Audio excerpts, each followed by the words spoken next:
SABCsport.com. Hashtag We Love It Here. Brought to you by SABC Sport. For the love of the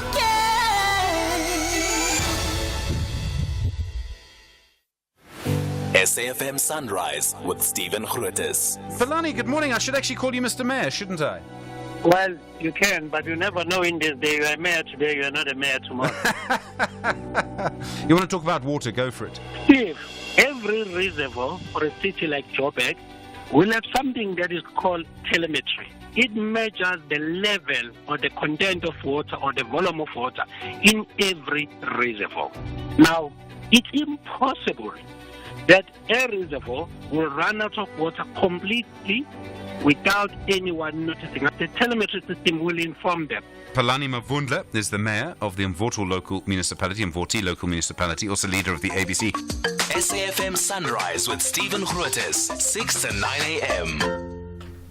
There are new and exciting moves, for the SABC Familia. From the 4th of March, the life-changing game show Deal or No Deal with Katlego Maboy officially has moved to SABC 2, and you can catch it weekdays at 6:30 p.m. SABC 2, it's where you belong. You are listening to The Full Circle.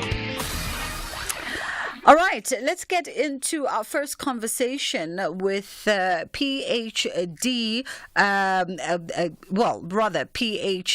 professor at the Nelson Mandela University in the Department of History and Political Science, Ongama Mtimka, joining me. And we're looking at empowering young voices for a stronger democracy.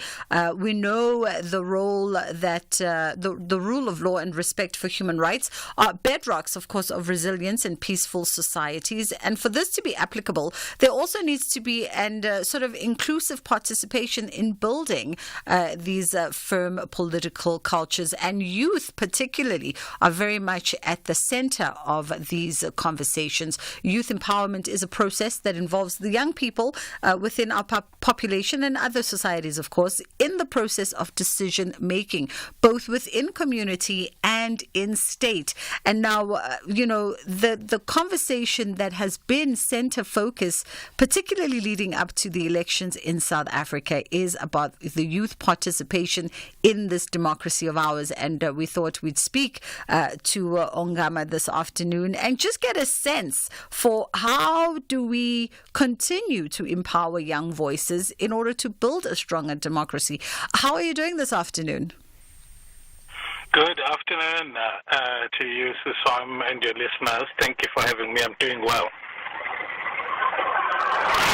Thank you for taking the time. Dr. Ongama.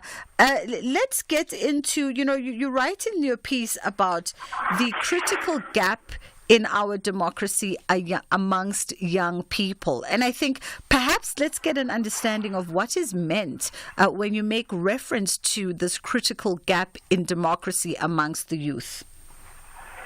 Sure, it's understood that the young people are not, participating in our democracy processes as they should, and this has been an issue for the longest time.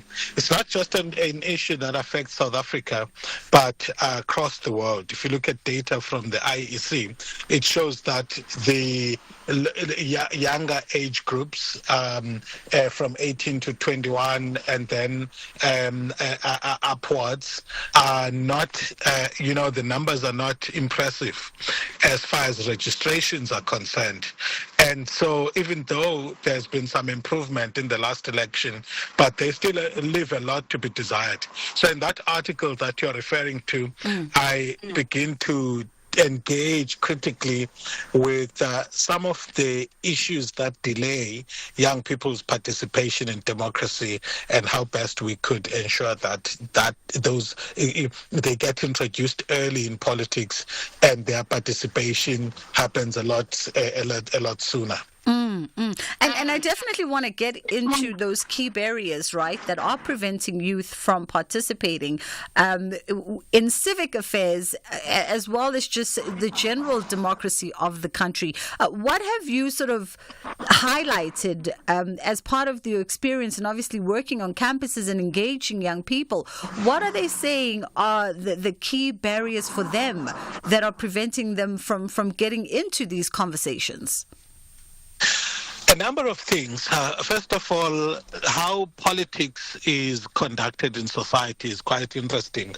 Whether it's politics proper, that is political parties and their activities, or associational life in a community, whether these are women's societies, voluntary associations, or it has to do with matters of government, municipal public participation processes around budgets, and IDP, or social needs analysis.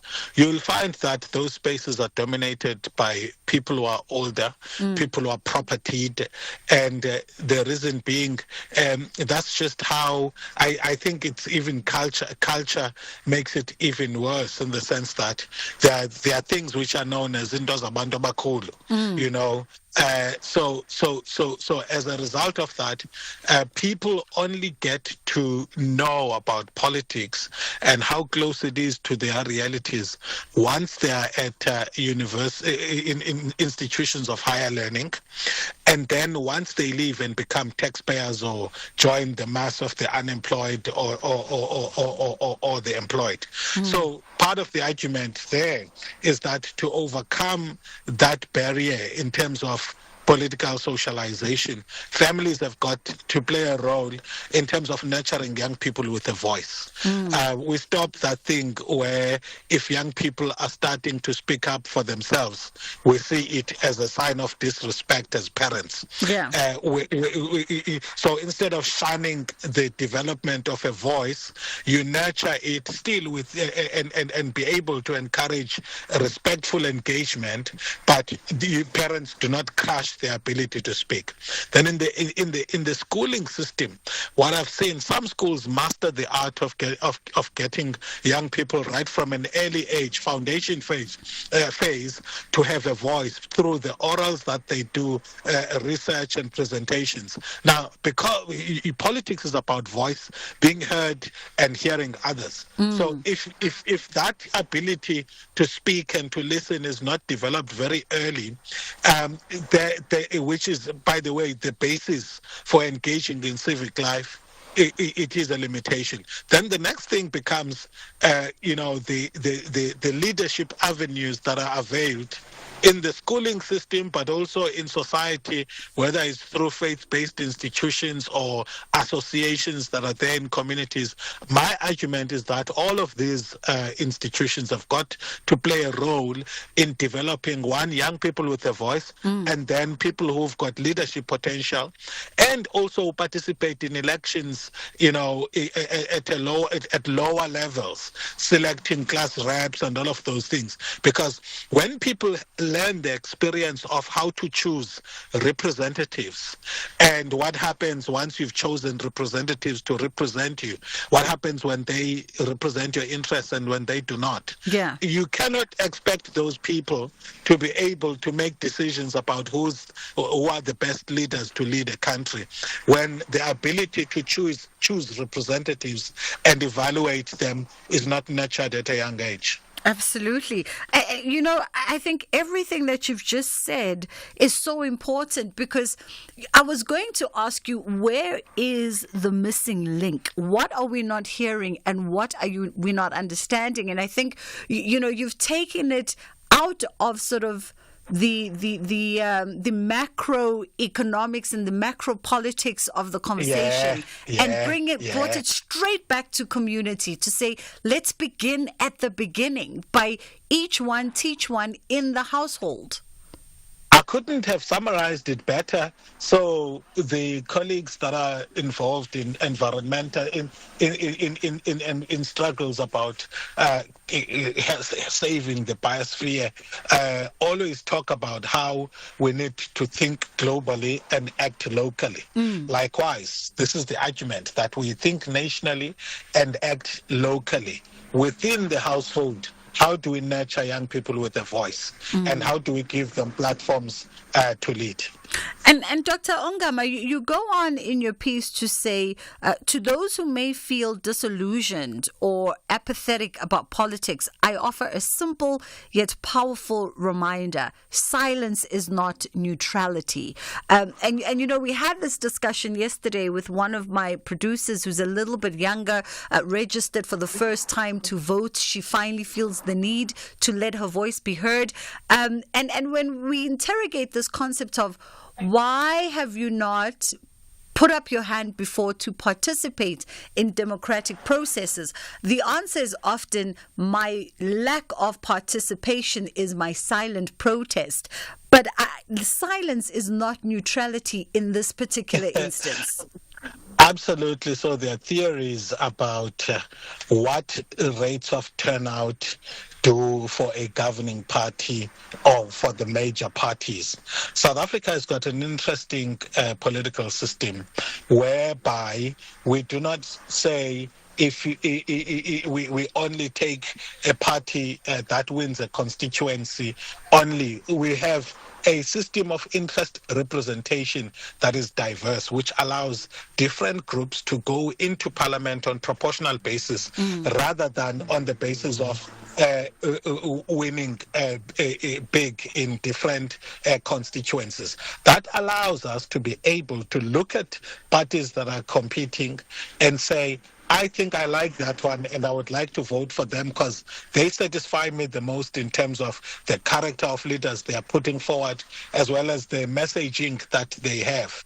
So when you do not exercise that right, you are subjecting your fortunes and to the decisions of others, or even your very non-participation, because lack of turnout in South Africa, depending on whose stronghold you are in, serves to advance whoever is dominant in that constituency. Yeah. Now, how do we get this message across in your spaces, in your environment? As someone who's out lecturing at the Nelson Mandela University, for instance, because I also know that as much as student politics is also big domain and big arena, even at campus level at times, students do not galvanize once it comes to their national participation. Absolutely. So what's interesting for me about university campuses and colleges is that they represent what one may call unentangled or unencumbered voter choices, in the sense that in one election they may vote for one party, for one student organization. In the next, they may vote for the complete opposite. And that, for me, talks about the maturity of the vote there, because it means the determinants of what students vote, who students vote for, is a function of two things. One, what did you do when you were in power last year? Two, what do you how effective was your campaign this year? And those are the two factors. Now, when the democracy has consolidated, that's what happens. It's almost like what economists would call, business economists would call a perfect market, where buyers and sellers, there's little differences among the competing sellers, that a buyer can choose any one of them depending on one or two factors at the moment that may influence them. Now, we saw this in university campuses from 2011. It's only from 2016 that we saw a rapid preparedness to change a party it became part of what the fabric of the wider voter in South Africa, which is quite interesting. And I think that as the new voters come in, we are going to see a lot more fluidity and a lot more flexibility when it comes to who they choose to vote for. Yeah. So while there may be a gap between university campuses and society, that gap narrows over time as these people enter broader civic life. Dr. Ongama Mtinka, thank you so much for your time today, and I think you've given us yet another interesting perspective to mull over as we make our way steadily to the 29th of May. That was Dr. Ongama. He is at the Nelson Mandela University at the Department of History and Political Science. It's just gone 1:30, and Musa standing by with the news. On the other side of this, we open up our lines to you on 086 000 2032 and 061 410 4107. Have you ever been given the runaround by your insurer when it was time for you to claim, and how did that pan out? Thanks, Bridget. Good afternoon. In the headlines, Deputy Finance Minister David Masondo says the greatest challenge for South Africa is to grow the country's economy. Masondo says issues like illicit and terror financing are among the issues that need to be tackled for foreigners to feel they can invest. Residents of the Johannesburg retirement home say they remain vulnerable due to the water supply interruptions experienced across the city since Monday last week. And convicted murderer and rapist Fiso Mkhwanazi will be sent to the Sterkfontein Mental Hospital for psychiatric evaluation to determine whether or not he poses any danger to society. Mkhwanazi has been found guilty of the murder and rape of 6 workers by the High Court sitting at Palm Ridge on Gauteng's East Rand. I'll have details on these and other stories at 2. You're listening to Bridget Masinga on SAFM. I love what Dr. Ongama just said about the fluidity of voters, and I think we should all probably take that learning from campus voters. It's about assessing what you did last year. Did you deliver at least on 80% on what you said you were going to do, or at least the most important in fundamentals? And what are you selling to me this year? How does it progress us? Fluidity, man. You know, your vote is not a tree. It's not rooted to one person. You can move it around every couple of years. 086 000 2032 is the number that you can call us on, or 061 410 4107 is the number where you can send us a WhatsApp message. We're asking the question on the back of what has been quite the roller coaster week for insurance brand Old Mutual. And of course, that conversation being ignited by a tweet that shared the experience of a family that alleges they've been struggling to get the payout from Old Mutual. It subsequently led to over 1 million retweets in about 5 days, and thousands of people coming forward, people that had either had contracts with Old Mutual as a client for a whole host of products, whether it be funeral covers, pension covers, just a host of things that they cover as a life insurer. People sharing the challenges and the obstacles and the experiences, for the most part being rather negative, that they've had with the company. And I do know that they are planning on speaking to Aldrin St. Pierre later on in the day. They've now in a position where they can give an update, as the company involved in this. And we thought we'd ask you the question: have you ever been given a runaround by your insurer when it was time for them to pay up on a claim?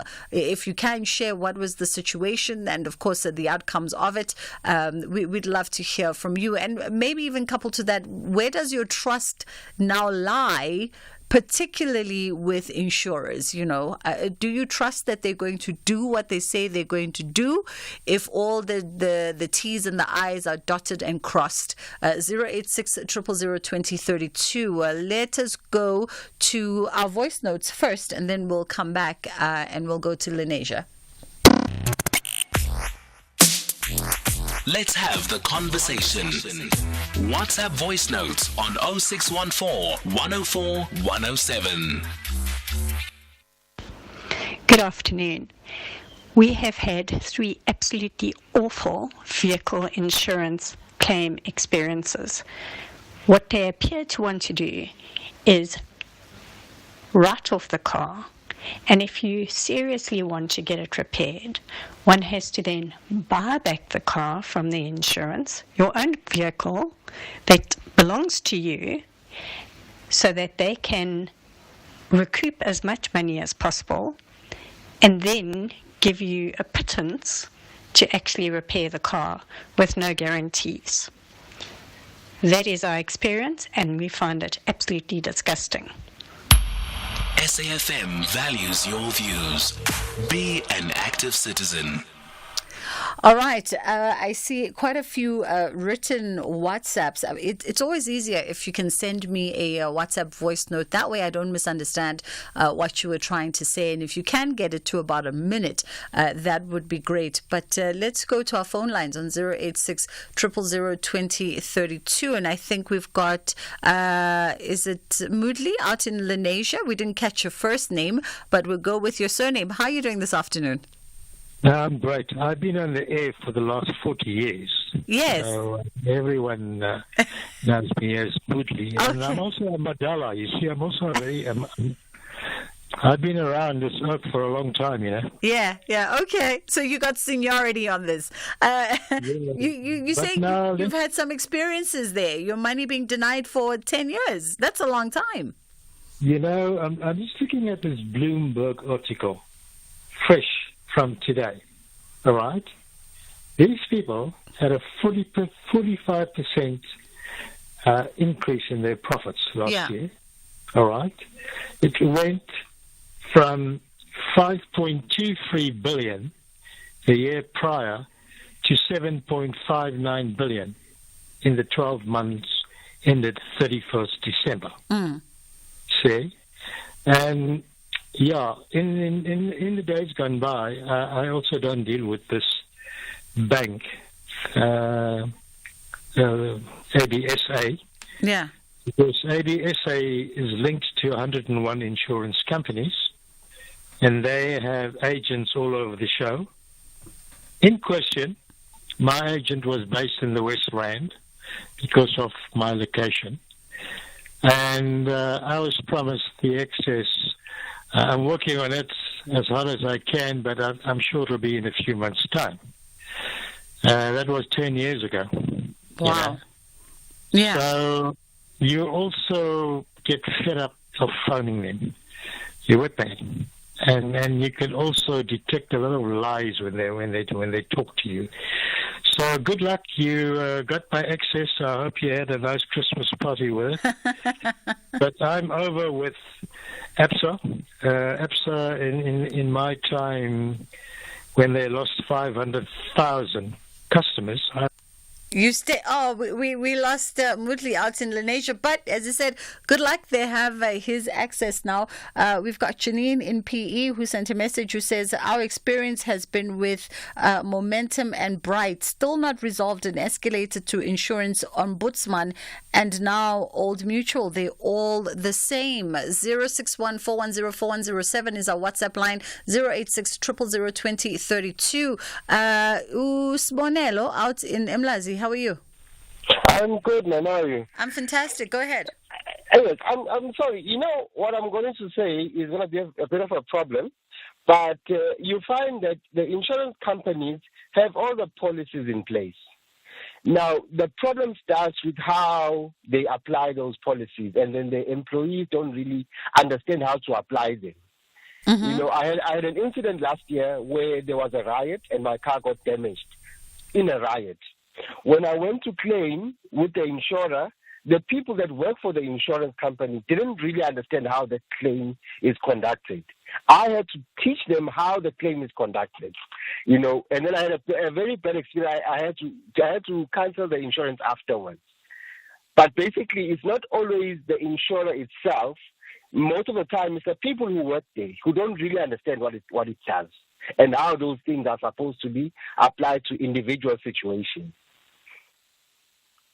Thank you for sharing. Thank you for sharing, Smonelo. Let's go to WhatsApp as well. I see your WhatsApp voice notes are coming through fast and furious. Hopefully we can keep abreast with them. 061-410-4107 is... or should we go to a caller first? Okay, let's go to a caller first. Hello, how are you, Mpo? I'm good, ma'am. How are you? I'm great. How's Cape Town today? No, very cool. Nice weather, man. Fantastic. Go ahead. Yes, I also had a problem with the insurance here where I claimed when my roof was leaking. And then they sent the inspector and all of that. And then suddenly the result was that it's wear and tear. So I ended up repairing everything by myself. Was it covered for wear and tear? Did they say? No, when I read the what do you call it, the insurance, that was not part of everything that was mentioned there. Oh, okay. So the mistake in this case was on your end, from what I understand. Yeah, I think so, yeah. Okay. Thank you, Mpo. Thank you for the honesty. And I think that's the other dimension of it, right? Is how well do you read your policy documents to know exactly what you're covered for and not covered for. 0614104107 is our, thank you, Mpo, is our WhatsApp line. We got Tony, I think, out in Durban. How are you? And you, Bridget? I'm great. Thank you, Tony. Go ahead. Yeah, I've been with Deutsche, which is also the same as Hollard since 2018, and I've never missed a payment. You know, I'm on debit order, and lo and behold, I had a very, very small accident on the 2nd of November, and when I submitted everything, the pictures, you know, everything that was required, I then get a call. And I have to say that these people interrogate you like you're a criminal. You know, they're trying to get you to say the wrong thing. But the short of it is that my policy it says there specifically, it says to social and to work. Now, when I had the accident, I was going to visit a friend who used to be one of our customers. We were going to a restaurant to have a meal. And it was early in the evening.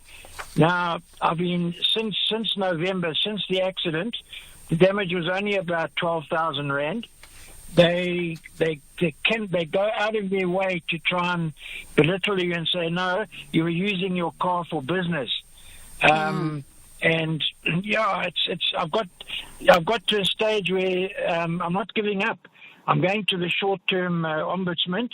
You know, and apparently they sent me all the voice recordings. Yeah. And I have to agree with the previous gentleman that said that a lot of these people that sell you insurance, you know, online, they phone you up and they offer you this, offer you the next thing. They don't quite understand of the package that you say you want, you know, to be covered for.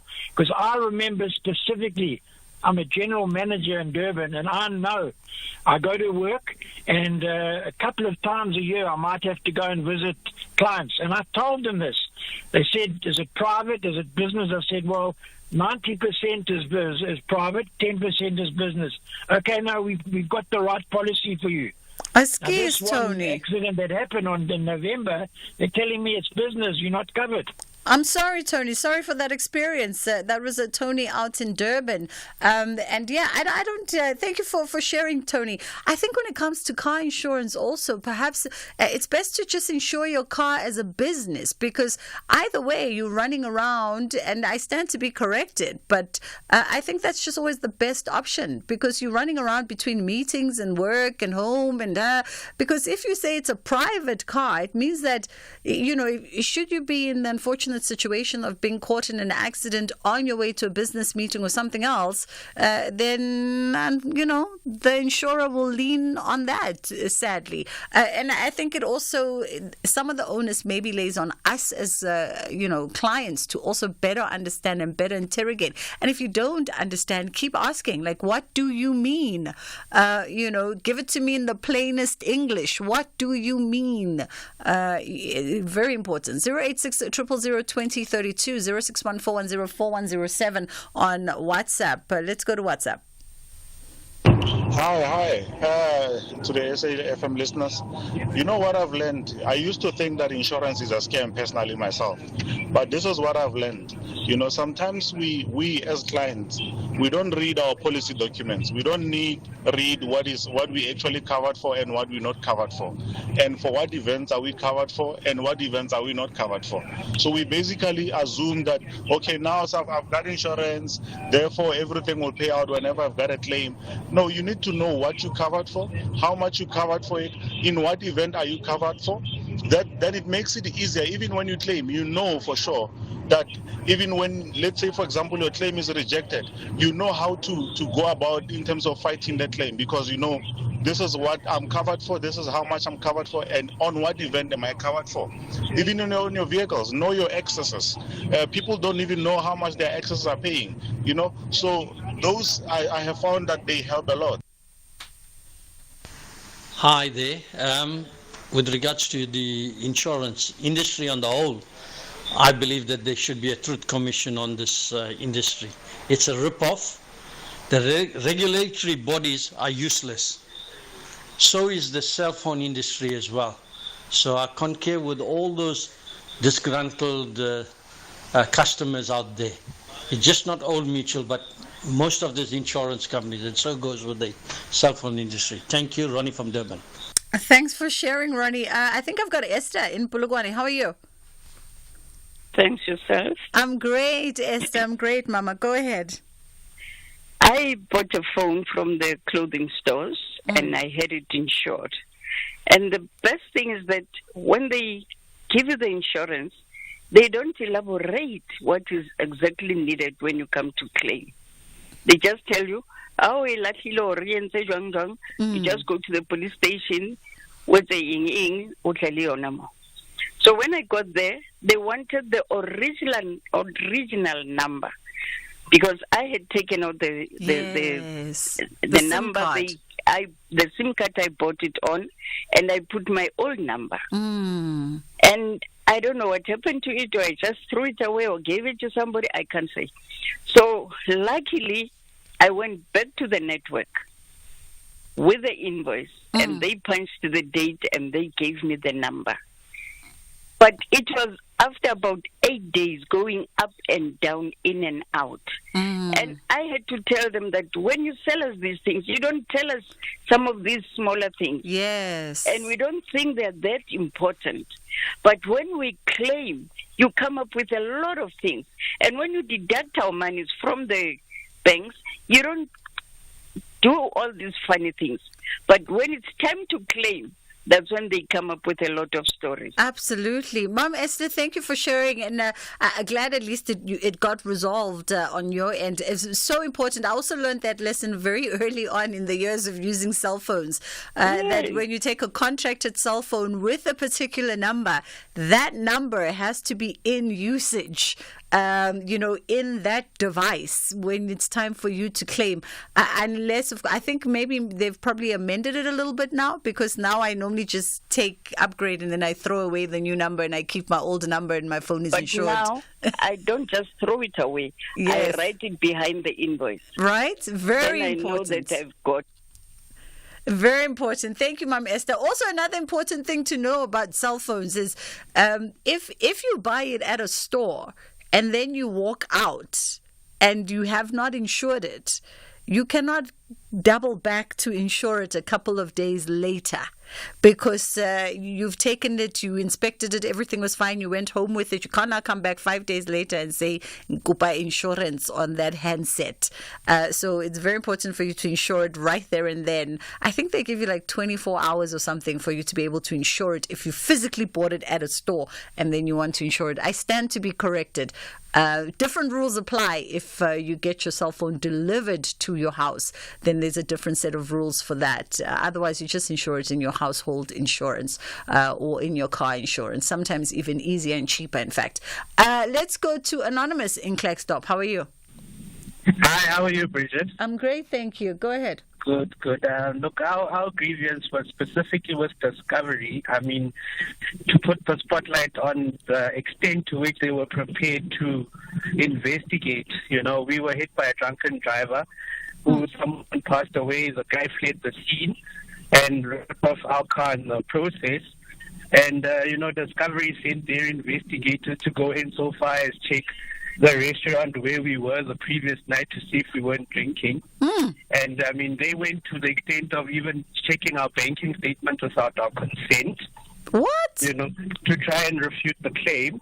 And then to top it all off, they did refute the claim. However, because we decided to escalate the matter way beyond their team leader, who was just as incompetent as the person that we laid the claim was in the first place, they didn't know that we actually in the media space at the time, a couple of years ago, and we were busy investigating a story where Discovery themselves had refuted a claim of a cancer patient, and subsequently the lady passed away.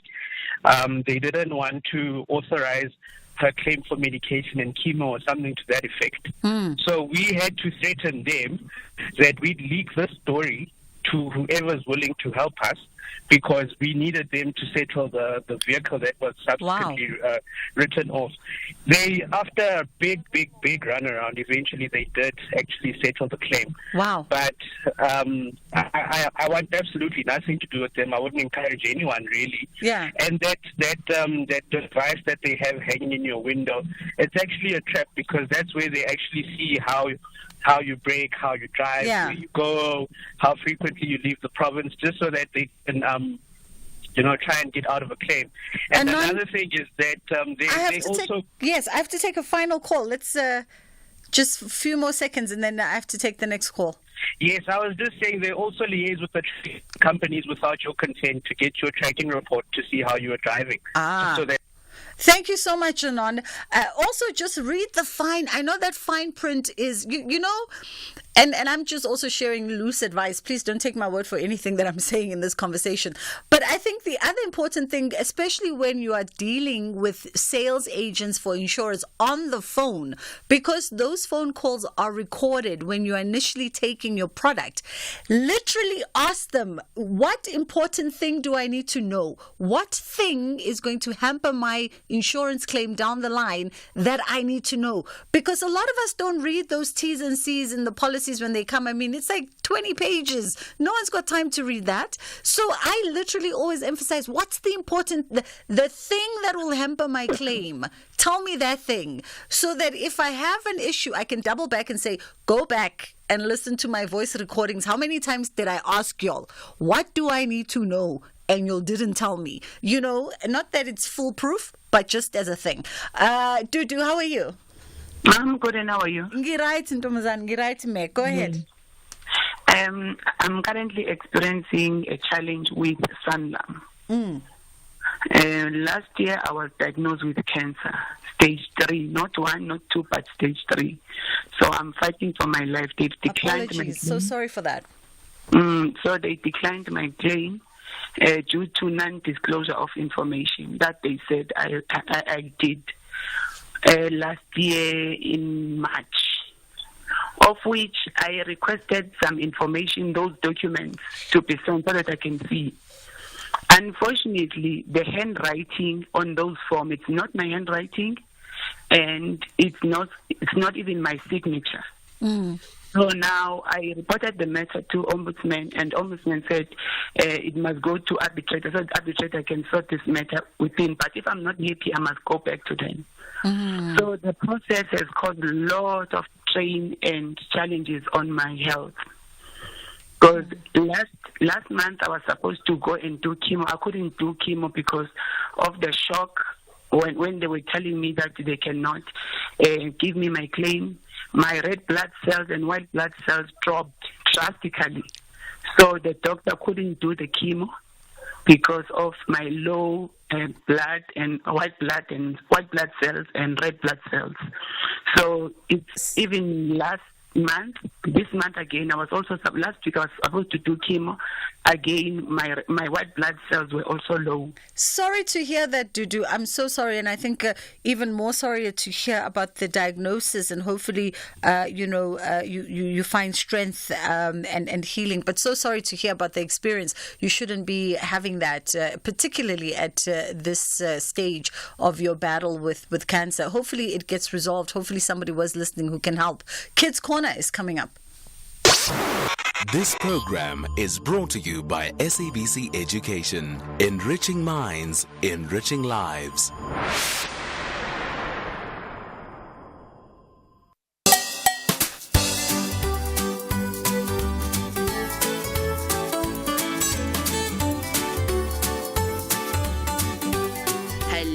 Hello everybody, the name is Tsulifele Mweng. In my opinion, I feel like the most important invention in the world is the light bulb. The light bulb is considered the greatest invention since the discovery of fire. Lights entered homes and workplaces, becoming a necessity and an engine for economic growth. The invention of the light bulb has had a profound impact on the world by providing a reliable and efficient source of artificial light. It has also improved safety, productivity, and quality of life by extending the hours of illumination, enabling activities to continue after sunset. If I could invent something, I'd invent a very cool machine that would be launched into space and finally discover what dark matter actually is, because that's something science actually hasn't solved. And I feel like nowadays kids like exploring the world, so why not explore outer space maybe? Why not go abroad, literally? Why don't we go see what's out there? Good day, parents. My name is Kapamba. My name is Napo, and I'm 12 years old. I think that the greatest invention ever was the internet. It has made lives easier. Yes, it has. It helped me search my schoolwork and do Google Translate for Afrikaans. I would invent something to take load shedding away so that we don't have power outages. Thank you for listening. Hi, my name is Notlekakela. So, an invention is defined as a method, process, or development from study and experimentations. For me, I would say that it was the computer AI robotics. Computers have automated many tasks that were once done manually, such as data entry and inventory management. This has made business more efficient, saving time and resources. Technology has improved our lives, like shopping, booking tickets, buying a new house, searching for schools, and looking for medical information became much more manageable. Hi, my name is Danny Coden. I personally think that the most important invention in the world is the internet and the light bulb. The internet helps find information, and you can interact and communicate with family and peers. The light bulb can help you see at night, during the dark, and sometimes, if you have a fancy light bulb, even during load shedding. These two things have greatly impacted my life, and I'm very thankful for them. The internet helps me with my homework and helps me talk and communicate with my friends and families. The light bulb helps me see when it's dark, so I don't need to waste my phone's battery using my flashlight. And it helps me see when I'm doing my homework at night. If I could invent something that could change people's lives, I would invent a teleportation machine that helps you teleport from and to anywhere in the world. It can help save money, time, and petrol. Thank you. Hi, my name is Notlekakela. So, an invention is defined as a method, process, or development from study and experimentations. For me, I would say that it was the computer AI robotics.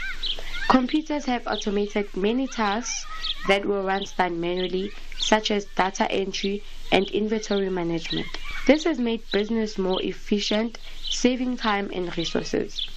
Technology has improved our lives, like shopping, booking tickets, buying a new house, searching for schools, and looking for medical information became much more manageable. My name is Dudwetang Ndlovu. I am 10 years old. I go to Macaulay House School. The creepy crawly is a pool cleaner which vacuums the bottom and sides of your swimming pool. The Q20 spray is used for the rust prevention in things like cars, door hinges, bicycle chains, and heavy machinery. The creepy crawly was invented by a hydraulics engineer named Ferdinand Xavier. The Q20 spray was invented in 1950 in Pinetown, KwaZulu-Natal, by a man named Mr. Robertson. No one seems to know Mr. Robertson's first name, even Google. Hello, my name is Barabade. I'm 12 years old. The CAT scan is the computed axial tomography scan, or CAT, was developed by Cape Town physicist Alan Cormack and his associate Gottfried Hounsfield. What I know about Alan Cormack is that Alan Cormack was University professor at Tufts University. In 1979, he was awarded a Nobel Prize in sociology or medicine for his work in developing a mathematical and physical foundations of computerized axial tomography. The X-ray imaging of soft tissues or layers of tissue of differing densities.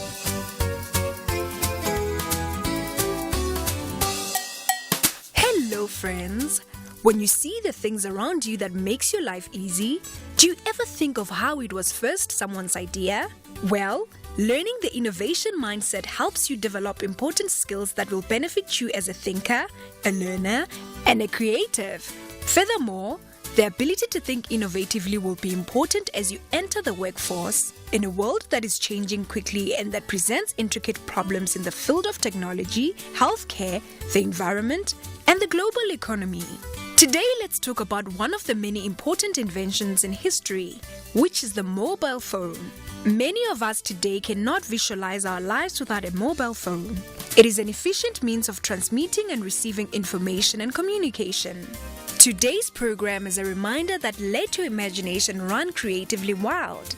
Believe in yourself that you can bring the change that you want to see. As young as you are, your idea can change people's lives. If you have an idea, don't look down upon yourself. Always remember that you can do it. Just like the first person who invented a telephone, a car, and many other things that ease our lives today.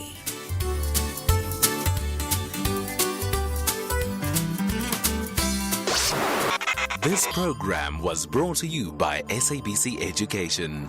Enriching minds, enriching lives. Independent and impartial. This is SAFM News. In our top stories, Deputy Finance Minister meets with the U.S. Deputy Secretary of Treasury and convicted sex murderer to be sent for psychiatric evaluation. Good afternoon.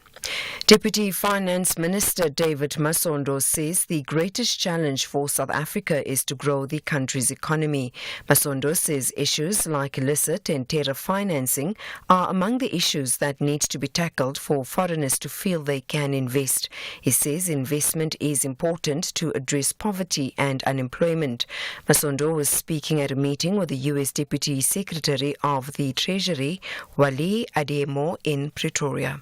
Our ability to combat illicit finance, terror finance, and we've heard a number of conversations in that regard, because like I said, investors are interested in returns and they've got to manage the risks associated with those returns. And if institutions of a sovereign of a country do not generate confidence amongst investors, it becomes risky to invest in that jurisdictions. Residents of a Johannesburg retirement home say they remain vulnerable due to the water supply interruptions experienced across the city since Monday last week. Elderly people at Ecclesia Park retirement home in Johannesburg say they are forced to conserve the little water they get in order to use it for drinking and for other purposes. This is the second week that some areas, including Blegori, are without water following a power outage at the Akenhof pump station, which supplies water to large parts of the city and surround. Ecclesia Park retirement home resident Lucille O'Brien says it has been tough being without water. I can't carry water, or very little. I can. If you carry a bucket of water, it usually pushes you off balance and it creates falls and things, and it's not safe. Even your toilet needs to be filled up with water, so you're saving your washing water, for want of a better word, to fill your cistern up so that you don't use fresh or clean or drinking water. Convicted murderer and rapist Fiso Mkhwanazi will be sent to the Sterkfontein Mental Hospital for psychiatric evaluation to determine whether or not he poses any danger to society. The 22-year-old has been found guilty of the murder and rape of 6 sex workers whose bodies were found hidden in his father's workshop in Johannesburg between April and October 2022. Lerato Makola has more. Mkhwanazi has been found guilty on 5 counts of murder, 5 counts of rape, 4 counts of defeating the ends of justice, and 1 count of theft. He denied that the murders were premeditated and that the sexual intercourse was consensual. However, Judge Kasim Musa found that the murders of the sex workers were planned and that Mkhwanazi's intention was to kill the victims. Judge Musa has ordered that Mkhwanazi be referred to Stekfontein to be assessed by a psychiatrist who will then compile a report on whether Mkhwanazi is a danger to society. The case has been postponed to the 8th of May for pre-sentence proceedings. In election news.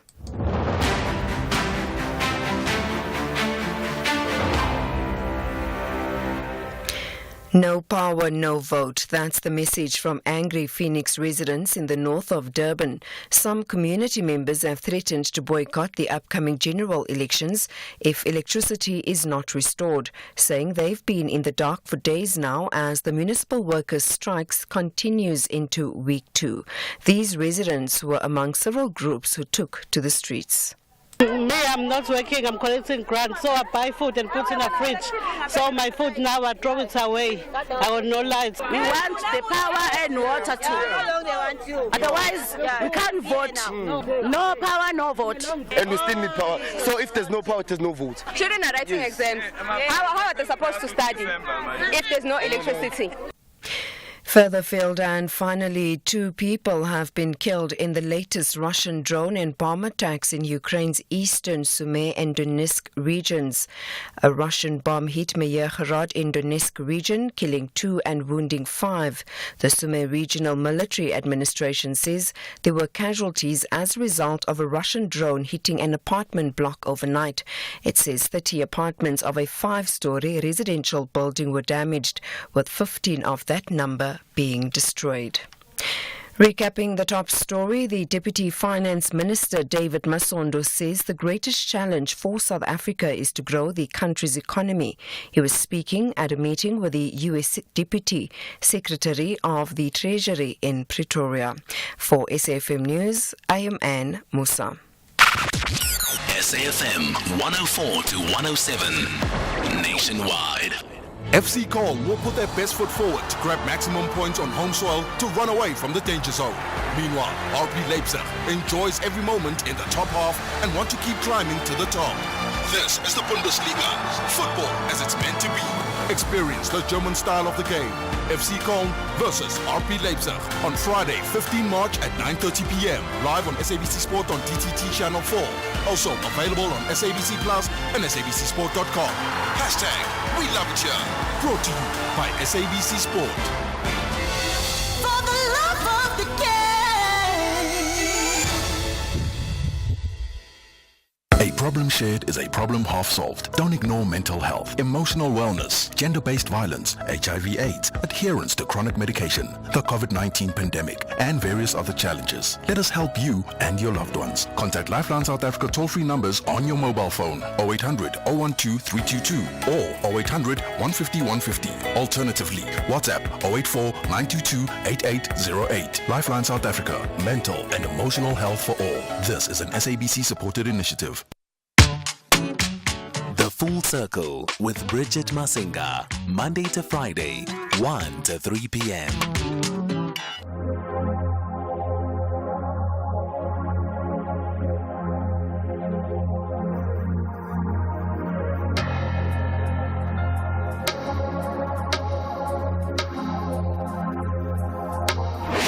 You are listening to The Full Circle.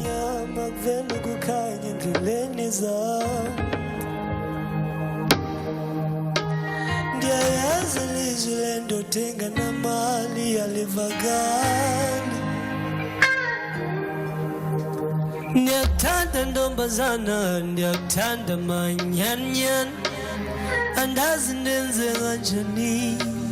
Ndiyakuthanda ntombazana, mna ndiyakuthanda manyanyan, andazi ndenze kanjani.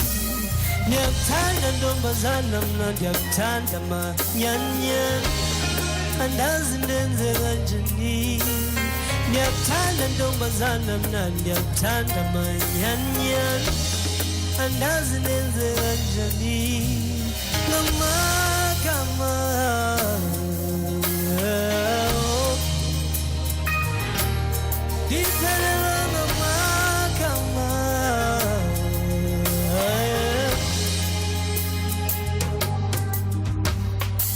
Ndiyakuthanda ntombazana mna ndiyakuthanda mna manyanyan andazi ndenze kanjani ndiyakuthanda ntombazana mna ndiyakuthanda manyanyan andazi ndenze kanjani ndiyakuthanda ntombazana mna ndiyakuthanda manyanyan andazi ndenze kanjani ndiyakuthanda ntombazana mna ndiyakuthanda manyanyan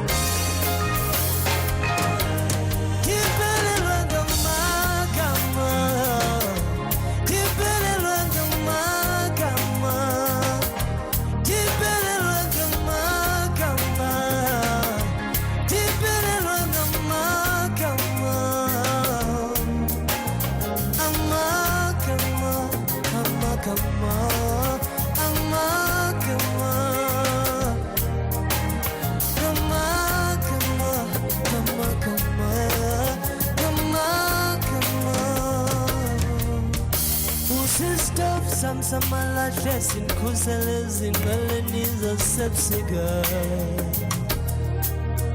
Usis umbrella samsalanges in kusele malangina setokeni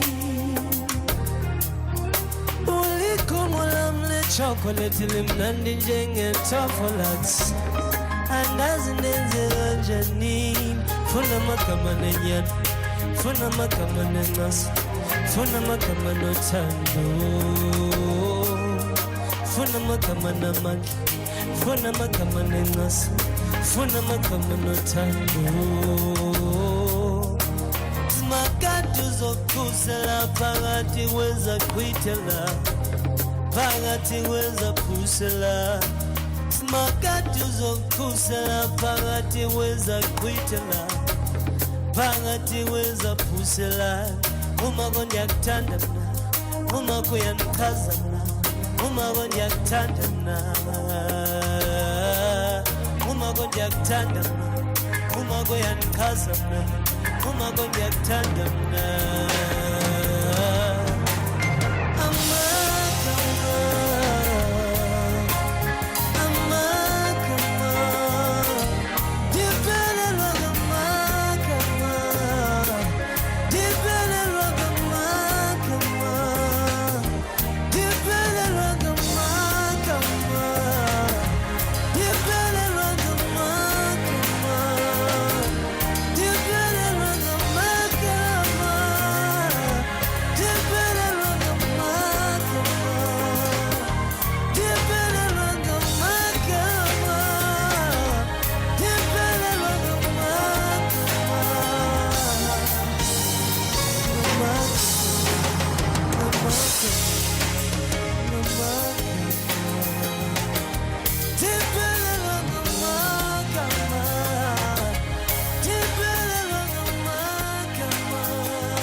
Lovely song to segue us into our conversation right now. It's Nati coming through with the Amagama. It's fast approaching 2:15 as we enter the second and final hour of the show. We thought we'd have a conversation around, couples and our need to know about each other's financial health and how do we negotiate what is termed as beige flags and gray areas in relationships. So we thought that we'd ask Thabo Machie, who is a marriage counselor, to join us in this conversation, but also a couple, Thabo, with Fazana Botha, who is the communications manager at Sanlam Risk and Savings. So maybe we can also get some practical advice and things that we can implement, in our financial strategies in order to just ensure that we anchor these relationships well, or at very least start them off on a good footing. And I'd love to know your sort of take on finances in your relationship. How is that working out for you and your partner? Are you the spender, or are you the saver, the thrifter? And are you guys often butting heads around money and how money should be saved or spent? 061-410-4107, 086-000-2032. Thabo, how are you doing this afternoon? great, Auswak, and how are you? I'm fantastic, thank you. For the most part, relationships can seem picture perfect. Everything's hunky-dory. We all getting along. We all have common goals and common dreams. But maybe money is our problem.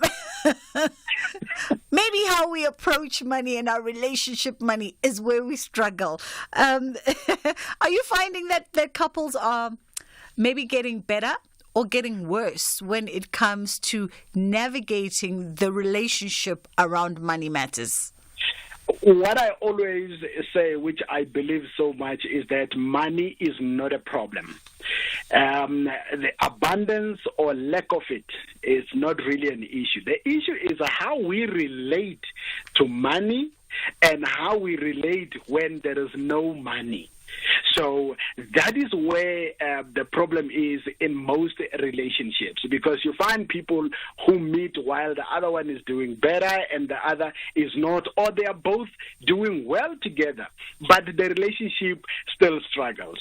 And there are a few things which actually we call them principles, but they eventually become a habit if you commit to those few things. And that is what we're going to be sharing about today. Now, okay, I mean, it can sound not complicated. I don't know if redundant is the word here, or counterintuitive, when you say money is not the problem, but the abundance or the lack of it is the problem. Essentially, does that not speak to money being the problem? No. It's about us. How we relate to money is the problem. If I am a good person to you, when you have money, then that means I have an issue. If I'm a bad person, if you don't have money, that means I'm an issue.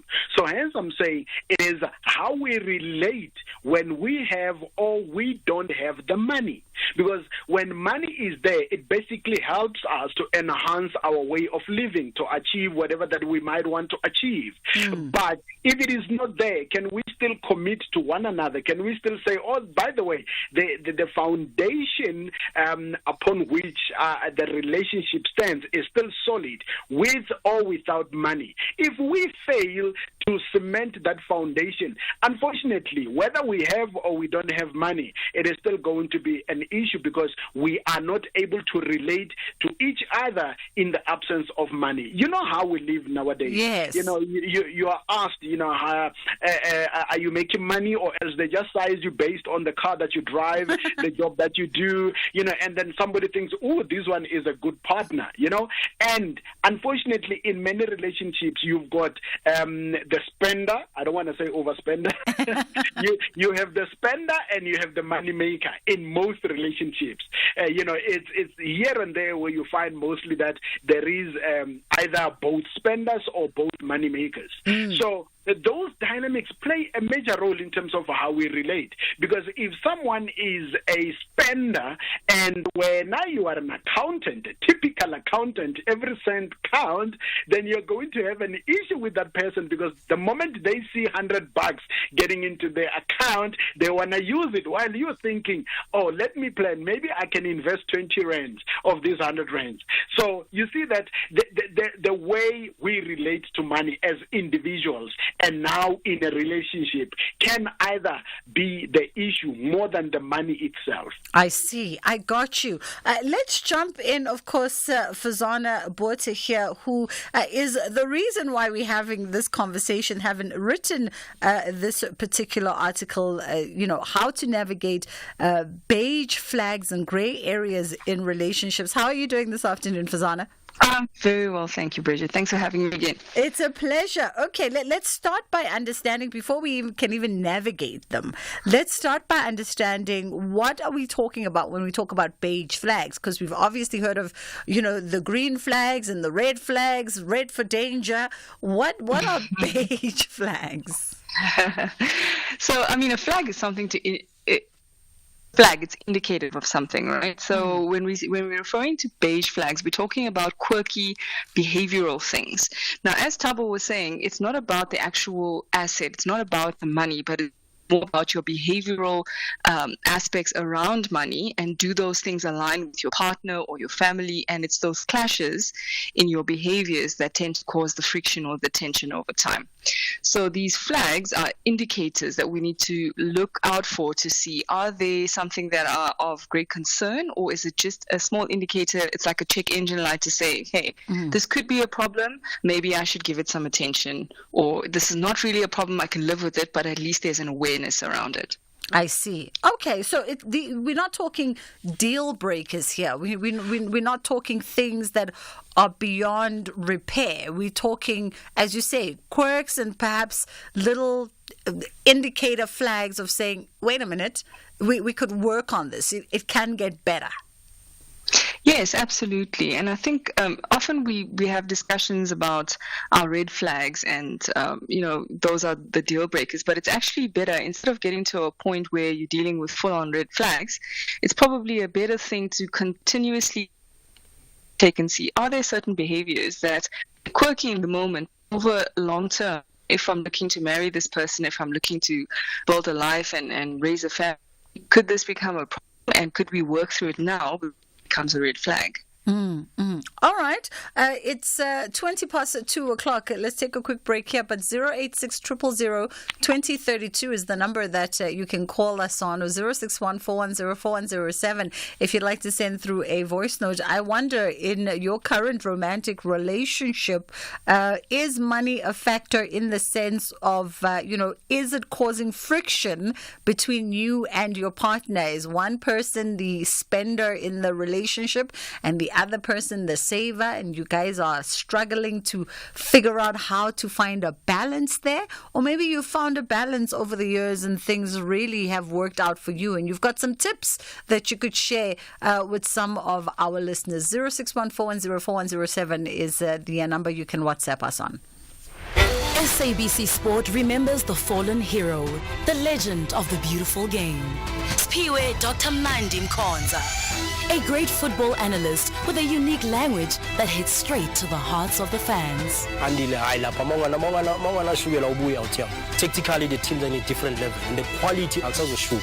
This former defender just knew how to draw the undivided attention of the football-loving community. Rest in peace, Dr. Mnandi. You left a remarkable footprint. SABC Sport. For the love of the game.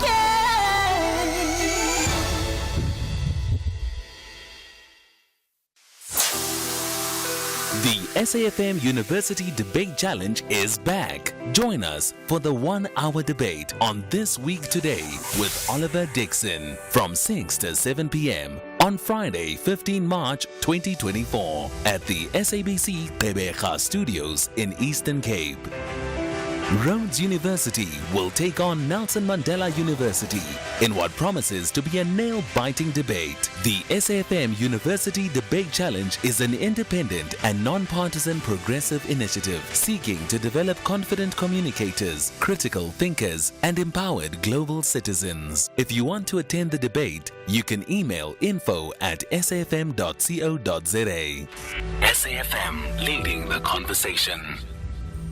MasterChef, the biggest, most loved culinary TV show on the planet, is coming to S3. This fresh local version of MasterChef South Africa will cook up a storm on S3 for the first time in 2024. And of course, you can enter via www.masterchefsa.tv and start prepping for the opportunity to win R1 million and the prestigious title of Mzansi's new MasterChef. Remember that entries close on the 15th of March. Channel A Better You only on S3. You're listening to Bridget Masinga on SAFM. It is the full circle with myself, Bridget Masinga, 086 000 2032. And of course, you can always WhatsApp us on 061 410 4107. All right, Fazana, let's get to, you say in the article, and as you've just alluded as well before the break, that beige flags, these are habits that may not pose immediate threats to financial stability, but they do indicate deeper financial attitudes or behaviors that we need to discuss to prevent potential conflicts down the road. So what kind of indicators should we be on the lookout for in the beginning stages of relationships as it pertains to finance? Well, something as simple as, does your partner tend to spend a lot on takeout? Do they shop very unnecessarily all the time? You know, like every time they need something, they just choose the instant way as opposed to what they already have. I mean, when you're dating, it's easy to see these things, you know, if you're just looking out for them. How does your partner have a budget? You know, do they express that they're working within a budget? Do they tend to use their and not necessarily have cash in general? Sometimes these things are indicators they manage their money and how they spend. Because as your relationship deepens, you want to have conversations at the very least. Just pose it as a question so you can garner some sense of understanding in why they're choosing to tackle it that way, so you can understand how they think about things. And I'm going to come back to ask you, you know, from a practical strategy perspective, the kinds of questions that you would advise your clients to be asking, you know, in relationships. But I want to throw it to Thabo from a marriage counseling perspective. These are hard conversations to be having on dates 3 and 4. You know, no matter how many times marriage counselors and psychologists say, ask the hard 20 questions, it's hard to ask those questions in the first 3-6 months of dating somebody. If you really are looking at the future with somebody, no question should be hard for you to ask. So we always encourage that, look, if there are questions which you cannot ask, then just trace the behavior. You know, like for instance, the example of someone who just loves to eat out, to order food and things like that. So instead of you asking him, do you really have money for this? You know, perhaps you might have to trace the behavior. This person, whenever we go on a date, the first date, I understand we can go somewhere, you know, because we're trying to impress one another. But the second, the third, and then you are on the 10th date and you are always out, then you need to start checking. Well, if I engage into a relationship, a committed relationship with this person, are we going to eat out every day? Will they be able to maintain this lifestyle? Because they are creating an expectation which they might not be able to sustain going forward. So you have to trace these behaviors. You need to check, ask open-ended questions, maybe something, I know that nowadays we just, as long as someone is splashing money, taking me out, buying you, you know, expensive gifts and stuff like that, that is the type of relationship that some people might be looking for. But at some point, it is important that you need to know where this money is coming from. How is this money coming through? If it is spent like this, you know, how hard is this person working for this type of money? Think about when you had your first job, right? You were thinking, hey, if I get paid my first salary, I'm going to spoil myself. And trust me, there's a lot of people who never came back from that. Because spoiling yourself at some point creates a habit of saying, I got paid, let me rather just use the money. You want to order out, you don't buy grocery anymore. Then it influences a behavior of being lazy, you know, and stuff like that. And you're taking that into a relationship. And once you find someone who's either like you or who is totally different from you, then you're going to always have conflict, because you need to sit back and say, at some point, where are we taking this relationship? Now you ask the hard questions. How are we making this money? We have to be transparent. And when we spend it like this, how often do we actually go through the month while we're still financially stable? Because certain things are just a stumbling block to you as an individual while you're still living by yourself, and you only realize that when you get into relationships that, no, that behavior, I shouldn't have done it while I was still alone, because now I'm in a relationship and I'm still continuing with the same behavior, and it is a problem. Habits are easy to let go, but they are difficult if you are lacking discipline. Thabo, let's hold it there for a second, because I want to get to the headline news. But before I get to the headline news, I also want to play a voice note. So let's go to WhatsApp and then we'll get into the headline news and come back on the other side and continue our conversation.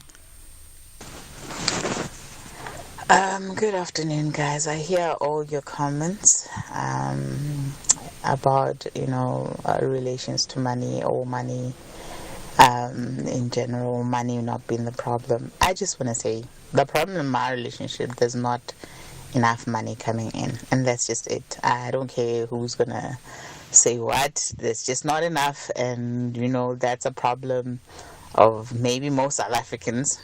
So can we talk about that as well? Because, that's a big problem.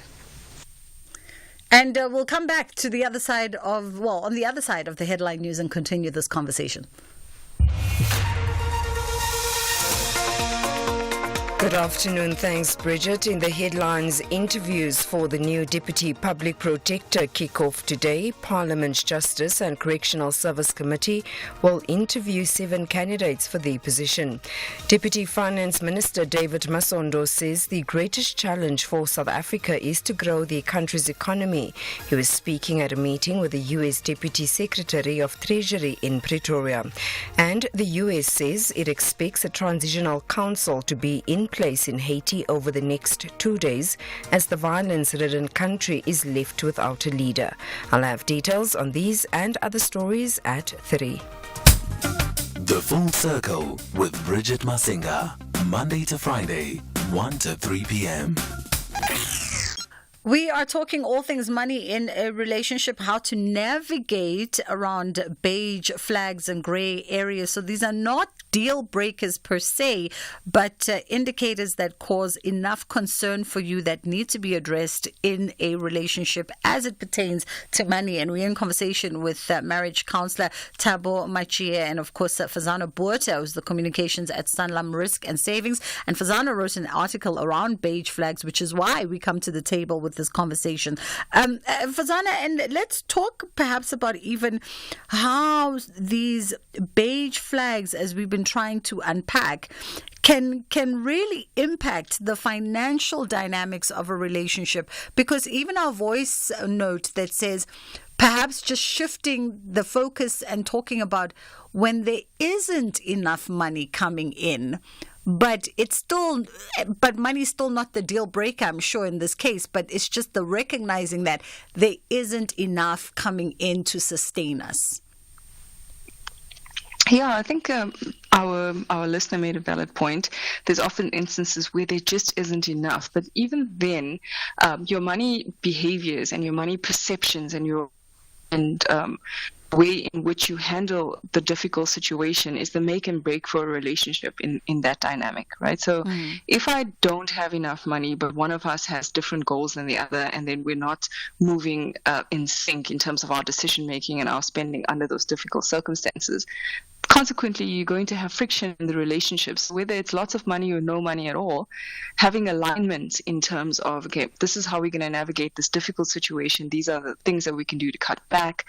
These are the actions that we can take to create more money in our budget. All those things require alignment. And that alignment becomes difficult if there are beige flags that are potentially red flags in the early stages of a relationship, and then full-on red flags if you've been married for a while or dating for a while and you haven't been able to navigate them successfully over time. Yeah. From a practical perspective, Michael in PE, I see you, and I'm going to come to you in a moment. From a strategic perspective, I guess, when you're sitting in consultation with clients as a financial advisor,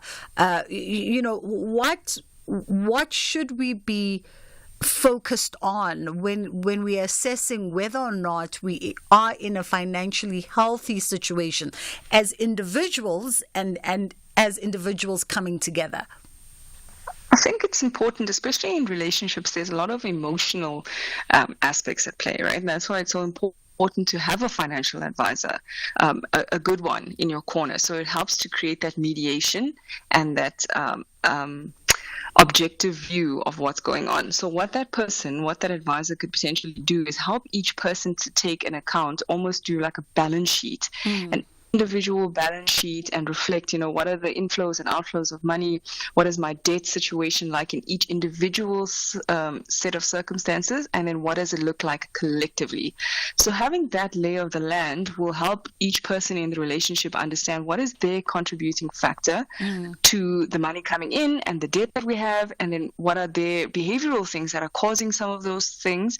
And then that can help with the diagnostic to say, this is the problem, and then we could look for a solution. Yeah. And of course, Thabo, we know that conversations around money are often contentious, no matter how close people are, no matter how many bodily fluids you've exchanged. When it comes down to sitting and talking about money, there is a discomfort there, that we can't shy away from and that we can't run away from.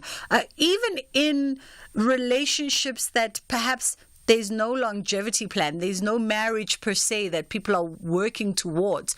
The ability to come together as two people who are in love and care about each other in order to advance each other's goals and advance each other's development should be front and center. We can be boyfriend and boyfriend or boyfriend and girlfriend and still think about, where do you want to be in 10 years? Where do I want to be in 10 years? And how do we support that in the relationship, even with finances, even with our conversation around financial health? The most important part of this whole financial aspect is the planning part. When you are planning, you don't need money. Nobody puts $100 here and the other 100 rands here and say, let's plan our future. You plan, put the plans clearly before each other. You negotiate, you discuss, you prioritize just to see how you can achieve those plans. So if money is not there to help you, then maximize the little that you have. Learn financial mastery, because remember, to get to financial stability, it's a journey of many stages, and you need not to be in a hurry or to jump stages, because now you are driving this car but you want that SUV, and now you've putting pressure on yourself and your partner because you cannot reach that goal yet, and you forget that we do have these steps which we need to work on. The problem is that if you start putting pressure on yourself as an individual, it's going to put strain on the relationship, and it shouldn't. Like you said, if we are able to exchange body fluids as easily as can be, then why should money be a problem? Money shouldn't be that problem, as long as we take it that this is just an object that will help us to enhance our lives together.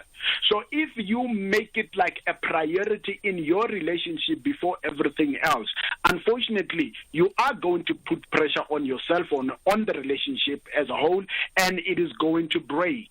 We need to understand that we need to grow as much as we pay attention to growing mentally, emotionally together. We need to understand that even with finances, we need to grow in the finances together, where we learn each day, where we teach each other, where we acquire as much knowledge and information on how to master our finances, up until we get to a point where money does not control or influence us beyond our ability to love one another. Awesome. Michael, out in PE, you've been patiently waiting for me. Thank you so much. Go ahead. Yeah, just okay, just a quick one, right? Yeah. Now, if you look at most men, right? If a man meets a woman, to woo that woman, there's some level of should I say spoiling or charming or wooing, and sometimes this spoiling and charming comes with money. So I think when a person starts on that footing with a woman where it's money that is being used to woo that woman, then if you end up even getting, let's say you are now boyfriend, girlfriend, or you end up getting married, and then that pool of the money, if it seizes, then think definitely there's going to be an issue. I just wanted to say that. I hear you, and I think thank you, Michael. Thank you for sharing. Michael probably highlighting the state of what some call transactional relationships. Fazana, when it comes to financial planning, you know, what should we be considering as people in love moving together? And I think often we have this conversation from the perspective of the ultimate goal being marriage and a forever union, but there are very many definitions of relationships and how relationships run their course. And I think we see more and more people now, even in, you know, just boyfriend and girlfriend constructs, there is the need for us to be able to plan so that we can achieve as individuals within the collective. Yeah, I agree. I think that, first of all, often we wait too far down the line to have conversations about basic money goals and alignment, right? So, yes, marriage is probably the ultimate goal for lots of couples, but a lot of other couples, small goals like or not. My spouse never had any aspirations to travel, and I did, but we didn't know that initially, you know. But so my objectives might want to be to fund that kind of thing, whereas the other person's objective might be a lot more practical. I want to buy land, I want to settle debt. So having that level of conversation where you earmark short-term goals together and see how tangible they are and whether you both are in alignment can help create those behavioral aspects in a relationship that generate health over a long period of time. Having conversations about some of the cultural and behavioral things that we learn. So I come from a different culture than my spouse. The way in which we deal with money and the way in which we have familial responsibilities is different. Those things can impact a relationship and a marriage. So it's important for couples to have those conversations and see, are you in a sandwich generation? Are you the breadwinner for multiple generations of your family? Those things impact the relationship health and financial health. So those are goals that you need to plan for and you need to understand with each other, even long before you sit down and have a discussion about marriage. Absolutely. Very important. And Thabo, just your parting shots from a counseling perspective? I just want to say that to Majita, I love saying this to them every time.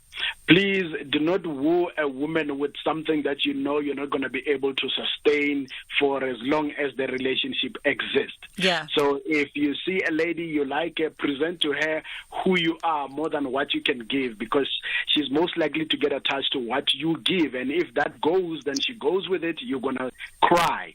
So we need to get back to attaching our identity as men to who we truly are. You know, our self-control, our ability to lead as guys, our ability to coexist. That's what some of the things that we need to look at. When it comes to money, please make sure that you are transparent. If you're in a relationship or marriage, transparency works better. Teamwork, discipline, commitment, and consistency. And also remember to revisit all this so that you can always trace how your finances are. And Fazana, let me throw it back to you because we are almost gathered here under the banner of your article. Parting shots from your perspective around financial strategies for couples? As I said or alluded to earlier, I think it's healthy and important to have some neutral party help you when you're doing some goal alignment and goal setting and take stock of your finances. It's difficult to maybe have that conversation together, but purposefully looking for a financial advisor or a financial coach could help the two of you set intention, be more open because somebody is mediating. So that's very important. The other thing I'd like to encourage people about is that when we say transparent, we're not saying you need to be down to the rands and cents thing. We're saying have open, authentic conversations. Yes, you don't want to be bearing your bank statement to the guy you've been dating for 3 months, but you want to be able to openly and honestly express your needs and express your opinions about things and get a sense of how the other person feels and use that to guide you in your decision making. Absolutely. Guys, thank you so much for joining me this afternoon. That was Fazana Botha, who's the communications manager at Sanlam Risk and Savings, and of course Thabo Machi, marriage counselor, helping us navigate through that. Let's take a quick break, and then Aldrin St. Pierre is going to come through and let us know what's coming up on Beyond the Headline. every person, no matter who you are, what music you're inclined to listen to, and what you do with your weekends. You need a weekend playlist.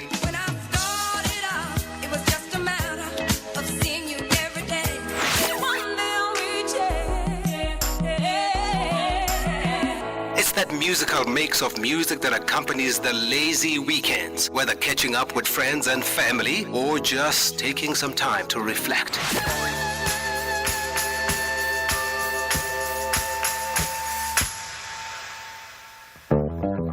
Tune in to The Soundtrack of Your Life with me, Ernest Pillay, Saturdays and Sundays, 1 to 4 on SAFM. I'm Michelle Constant. Join the JSB crew and I every Saturday and Sunday morning between 7 and 10 a.m. We promise to keep you informed and entertained with innovation, culture, cars, travel, life learnings, environment, and of course, your big fat juicy. Small stories, big ideas, massive inspiration. The Jet Set Breakfast on SAFM. You're listening to Bridget Masinga on SAFM. Aldrin St-Pierre is joining me. I told you, we're always talking about interesting things with Aldrin. How are you doing? Off air, yeah. One day we'll have an off air, on air discussion. One day. I'm well. Just a bit tired, but we soldier on. Is your body clock still not adjusted? I don't think so. Okay. I don't think if anybody is able to adjust. Is anybody's body clock able to adjust? Yeah. Waking up at 3 a.m. It will take you a while, I'm sure, but eventually. 3 a.m. Totally. I still say that I now understand why they call it ungodly hours. Jeez. Yeah. But anyway, coming up on the show this afternoon, we speak to our reporter based in the Western Cape, Cobb, August, and this is on the Jocelyn Smith matter. 3 of the accused in that matter have abandoned their bail application, while the 4th suspect had the charges against them dropped. And then also on the show this afternoon, our colleague Elvis Preslin was in conversation with Celiwe Ross from Old Mutual, and this, of course, following the storm that has hit Old Mutual on social media, following the complaint by Sibabatso Mulife that the insurance company has failed to pay out her mother. So Elvis had a conversation with her, so we'll be playing that in the entire interview that he had with her. And then we're also speaking to Dafatswa Musarara, who is the president of the Grain Millers Association in Zimbabwe. They will be importing genetically modified maize because of the impact of El Nino. Unfortunately, there's been a drop in the crops that they are able to harvest. Sure. And mind you, South Africa is also facing a similar situation with the impact of El Nino and expectation that we could see a decline in the crops, which means that we could see an increase. This is now speaking about South Africa. We could see an increase in the price of maize meal. Interesting. Very, very interesting. Yeah. Sure. I mean, listen. And this is staple food, yeah? It is a staple food, but I think the encouraging thing is, every time we talk to Wandile, the agro-economist, he always, and I think a lot of people in agriculture will talk about how innovative South African farmers are. And I think by and large, African farmers in general, the ability to go out, look for more weather-resistant seeds and grain and things that can adapt as environments adapt. You know what I mean? So I think that's the encouraging thing in the distant future, is that we are applying our minds to the problems that we have. Yeah, the technology that we are using is quite advanced actually in the country. The only difficulty now is that if we start importing, if we have to import this grain, that means ukuthi soba senkingeni. We will be. Remember there was a time we were eating yellow porridge. Yes. Jeez, that's a long time ago, eh? Mdala. I know Mdala. That's a long time ago. I know, don't say it like that. I'm not Mdala. I'm just youth in Dala. Aldrin St-Pierre is coming up between 3 and 6 o'clock on Beyond the Headline. A problem shared is a problem half solved. Don't ignore mental health, emotional wellness, gender-based violence, HIV/AIDS, adherence to chronic medication, the COVID-19 pandemic, and various other challenges. Let us help you and your loved ones. Contact Lifeline South Africa toll-free numbers on your mobile phone, 0800 012 322 or 0800 150 150. Alternatively, WhatsApp 084 922 8808. Lifeline South Africa, mental and emotional health for all. This is an SABC-supported initiative. Hi, I'm Khomotso KG Mweketi, and I believe in music's ability to connect, to heal, to remind, and to bring joy. And each week on my Saturday and Sunday show Seasons right here on SAFM, I endeavor to do just that. So join the movement of Seasons every Saturday and Sunday, 10 a.m. to 1 p.m. It's addictive. You might invite a friend. Seasons, only on SAFM 104 to 107 nationwide with me, KG Mweketi. Because where words fail, music speaks. Digital television offers clearer picture quality, more free-to-air channels, all SABC radio channels, irrespective of where you are in South Africa, and much more. Gradual analog swift change continues and will be concluded on the 31st of December 2024. Installation capacity has been ramped up to fast-track installation of set-top boxes to eligible indigent households. Hashtag Chinswa Ungasali, hashtag Go Digital. For more information, send a WhatsApp message to 0600 625 458 or call 0860 736 832. That number again, 0860 736 832. Email support@santech.co.za, or you can go to our web chat on www.santech.co.za or Facebook Messenger @Santech Ltd. You're listening to Bridget Masinga on SAFM. Wrapping up the conversation now with Rachel Best, who's the founder of FYI Play It Safe. And of course, we know that devices and our connectivity to the internet play a very significant role in the childhood of our youngest generations. And there's so much that is obviously good on the net, but there's also so much that poses an outright threat to their mental and emotional well-being. And whilst we think that cyberbullying and exposure to pornography are the worst of it, there's other things that we should be considering. And we thought we'd catch up with Rachel Best, who's the founder of FYI Play It Safe, and find out more. Good afternoon to you. How are you doing? Good afternoon. Very well, thank you. All the way from Cape Town. Thank you so much for taking the time. All right, let's get into, firstly, understanding the space, your podcast, Safe and Tea podcast, or Sip and Tea podcast, rather. Tell me a little bit about that. Yeah, we launched FYI Play It Safe as a measure to help parents keep their children safer online. And as I was going through a couple of conversations with parents, with teachers, with children, around the risks of being online, about the risks of social media, I got the question one day that said, but we understand all the risks. I mean, we've talked about it before, but the question is, have we really spoken to the children about what they're being exposed to and what they are actually seeing online? So that sparked the idea of recording. We were recording this for probably more than a year, interviewing many children and having open conversations with them one-on-one to understand what they are really seeing online and whether the risks that we're talking to them about are real in their worlds. And what came out from these conversations with kids? What were some of the, enlightening observations that they shared? There's so much, when we started recording, I knew I was going to get a number of different stories, right? Every single child I spoke to had a story. And although I expected to hear stories about cyberbullying, lots of stories about cyberbullying, I expected to hear a lot of stories about pornography.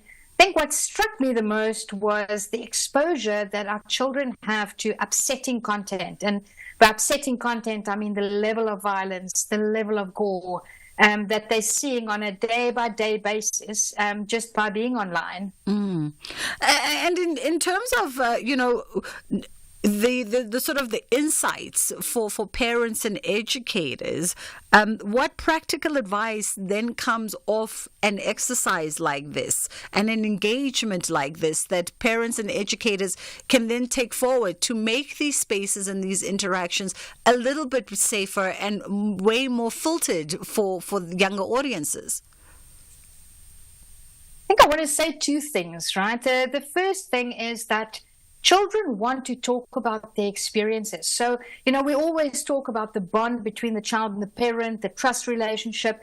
And it's quite evident in every single conversation that I've had that children want to open up. And if they stumble across something that they perhaps shouldn't have seen, or if they're being cyberbullied, or if they're seeing pornography for the first time, they want to talk about it. But the fact is that they love their parents. They're so afraid of that guilt, of that shame that's going to go with that. And then overall, they are afraid of the repercussions and the consequences. So, our parents, when they're shocked, the first kind of port of call is let me just take the device away, right? Because it's the device's fault, rather than focusing on what the child is experiencing and what the child is going through, so that we can help and guide them through that.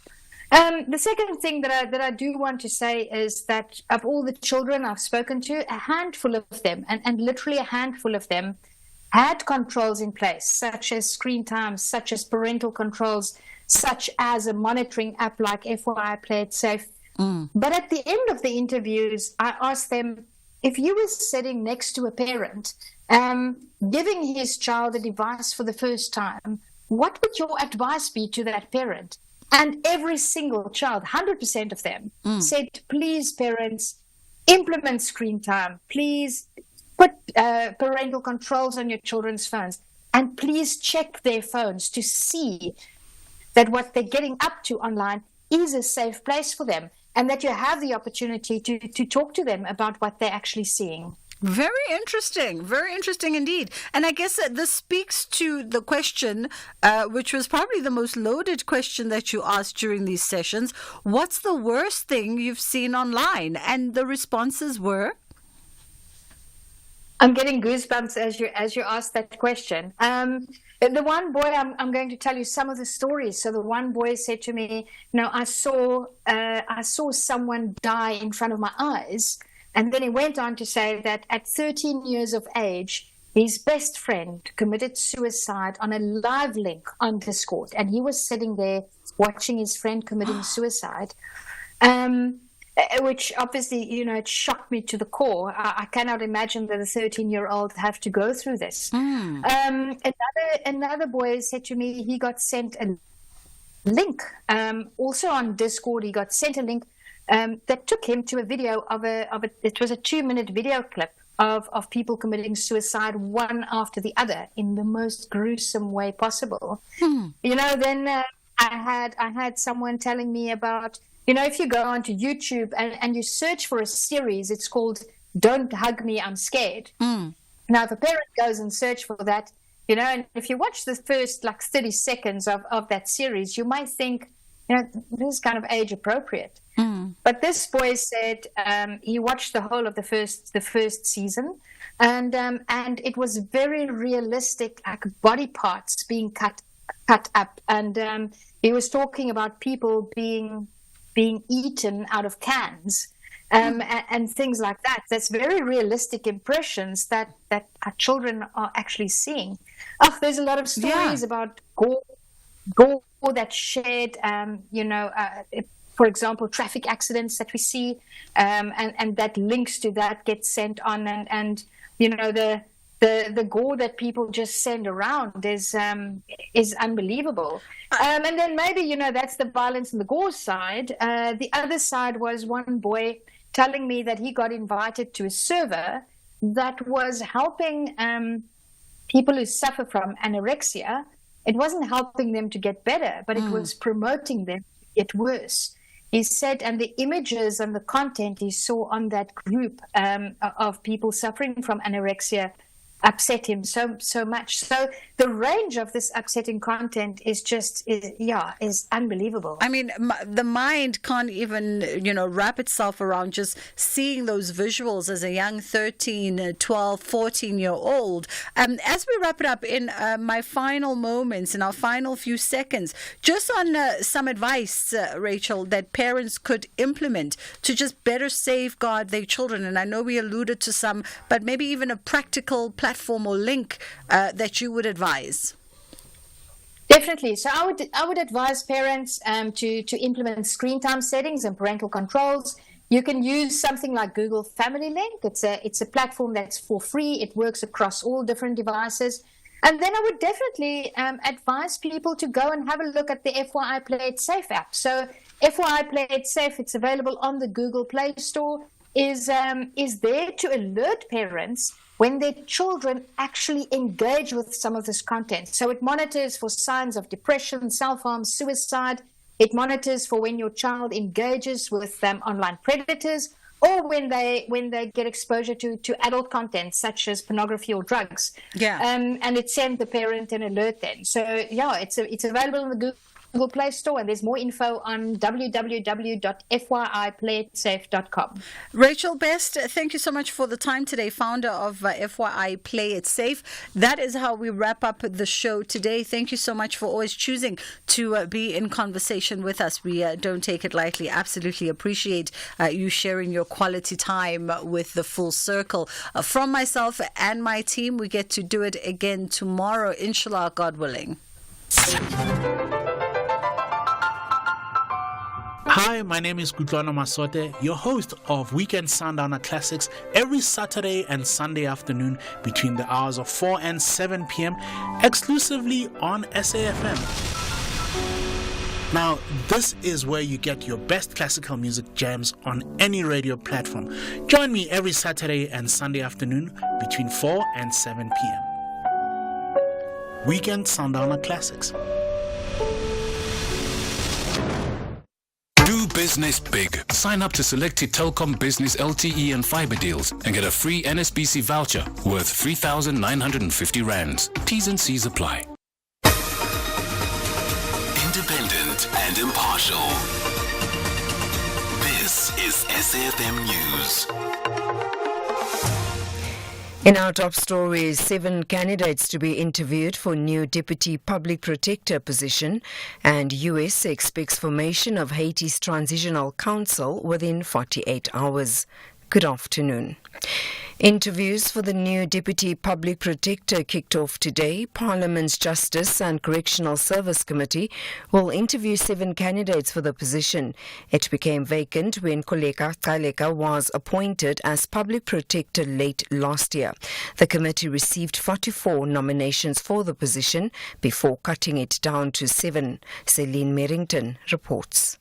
Among the shortlisted candidates is Ponacheho Mukhaladi, who is currently an investigator in the Office of the Public Protector. She is one of 3 women being interviewed. The other candidates are Sekhame Tebaile, Tommy Bungazane, Azwidini Mabudula, Tseliso Tipenyane, Sipokazi Moleshe, Lendiwe Mkize, and Marie Marriott. The Deputy PP is appointed by the President on the recommendation of the National Assembly for such a period as the President may determine at the time of the appointment, but not exceeding 7 years. The term may be renewed. The successful candidate will earn an annual salary of nearly 2 million rand. The Deputy Finance Minister, David Masondo, says the greatest challenge for South Africa is to grow the country's economy. He says issues like illicit and terror financing are among the issues